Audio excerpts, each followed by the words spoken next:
Bonjour les amis, j'espère que vous allez bien, que vous avez passé de bonnes vacances, à moins que vous n'y soyez encore. Et si c'est le cas, eh bien bonnes vacances pour tous les autres qui ont déjà repris le boulot.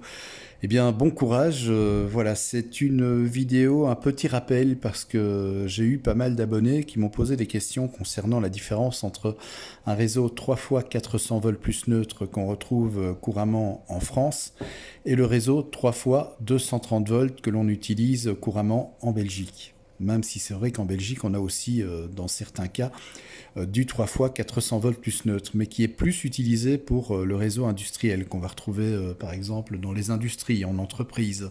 Mais il est également utilisé, comme en France, pour les réseaux domestiques. Alors, c'est une petite piqûre de rappel pour vous expliquer, parce que vous ne comprenez pas trop bien pourquoi est-ce qu'on a du 3 fois 230, pourquoi est-ce qu'il n'y a pas de neutre. Et c'est vrai que, bon, voilà, ça peut prêter à confusion et je vais ici dans cette vidéo vous expliquer la différence qu'il y a entre ces deux réseaux. En France, on a donc le réseau 3 fois 400 volts plus neutre. Le voici. Donc c'est-à-dire que c'est un réseau qui comporte 4 fils. On a bien sûr la première, la deuxième, la troisième phase, L1, L2, L3, et on a un quatrième fil qui est le neutre. Pourquoi? Eh bien tout simplement parce que si on mesure la tension, la différence de potentiel entre la phase 1 et la phase 2, on aura 400 volts. La phase 1 et la phase 3, on aura 400 volts. Et la phase 2 et la phase 3, on aura 400 volts. Or, nos appareils domestiques, ici en Europe, fonctionnent sous 230 volts. Ça veut dire que si un tel réseau, 3 fois 400 volts, si je devais le brancher dans mon coffret, sans neutre, ce serait catastrophique. Je me retrouverais avec du 400 volts dans mes installations et ça, mes appareils ne le supporteraient pas. C'est pour ça, en fait, que pour avoir du 230 volts, eh bien, on prend cette fois-ci la tension entre une des phases et le neutre. Donc c'est la première phase et le neutre, on aura 230 volts. La deuxième phase et le neutre, on aura le 230 volts. La troisième phase et le neutre, on aura également 230 volts. L1 et neutre, en fait, c'est un réseau monophasé. Pourquoi monophasé? Parce qu'il n'y a qu'une phase. Le reste, c'est le neutre pour avoir 230 volts. Donc en France, si vous reprenez une phase et un neutre, c'est un réseau monophasé. Alors le neutre, tout simplement, eh bien, il se calcule comme ceci. U en volts, 400 volts, divisé par racine de 3, on obtient la tension de 230 volts. C'est pour ça que la tension entre la phase et le neutre est de 230 volts. Voilà pourquoi il y a un neutre, c'est pour pouvoir faire fonctionner nos appareils et qu'ils aient la bonne tension, à savoir le 230 volts.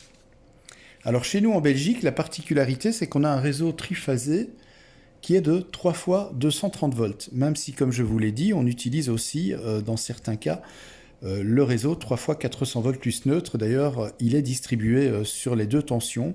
Dans mon village, ici sur le poteau, en fait, on a deux tresses. On a une tresse basse tension 3 fois 230 volts et on a une autre tresse basse tension 3 fois 400 volts plus neutre. Par exemple, les bâtiments à appartements qui se trouvent juste en face de chez moi, de l'autre côté de la rue, eux sont alimentés en 3 fois 400 volts plus neutre, tandis que moi, qui habite de l'autre côté de la rue, eh bien, je suis alimenté en 3 fois 230 volts. Alors 3 fois 230 volts, comme vous pouvez le remarquer, on a bien sûr les trois phases, c'est évident, mais on n'a pas le neutre, parce que le neutre, en fait, on n'en a pas besoin. Donc si on mesure la tension cette fois-ci entre la phase 1 et la phase 2, on aura cette fois-ci 230 volts, la phase 1 et la phase 3, 230 volts également, la phase 2 et la phase 3, 230 volts. Ça nous donne bien donc un réseau, cette fois-ci qui n'est plus monophasé, mais qui est biphasé. Parce que chez moi, j'ai pas de neutre. Donc en fait, la tension est reprise à chaque fois entre deux phases. Donc c'est pour ça que ce n'est plus un réseau monophasé, puisque j'ai deux phases. Donc c'est un réseau biphasé. Alors s'il y avait un neutre, dans mon cas, s'il y avait un neutre, on prend toujours la tension, mais cette fois-ci c'est plus 400 volts, c'est 230 volts, qu'on divise par la racine de 3, ça va nous donner cette fois-ci une tension de 132 volts. 132 volts, on fait rien avec ça. Voilà, c'est pour ça qu'il n'y a pas de neutre dans un réseau 3 fois 230 volts. Voilà, j'espère que cette explication a été un peu plus claire pour vous. C'est une vidéo réponse à de nombreuses questions que j'ai eues à ce sujet-là.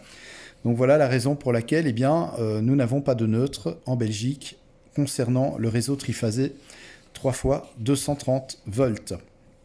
Voilà, j'espère en tout cas que j'ai pu répondre efficacement à vos questions. Je vous remercie d'ailleurs de me poser toutes les questions que vous me posez via donc ma chaîne YouTube et via mes vidéos. Je vous remercie énormément.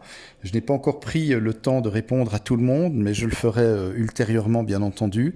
En attendant, je vous souhaite une très bonne soirée. Je vous souhaite aussi un bon début de semaine et de très bonnes fins de vacances si vous avez encore la chance d'y être. Et pour les autres, comme je le disais en début de vidéo, eh bien, bonne reprise et courage en tout cas.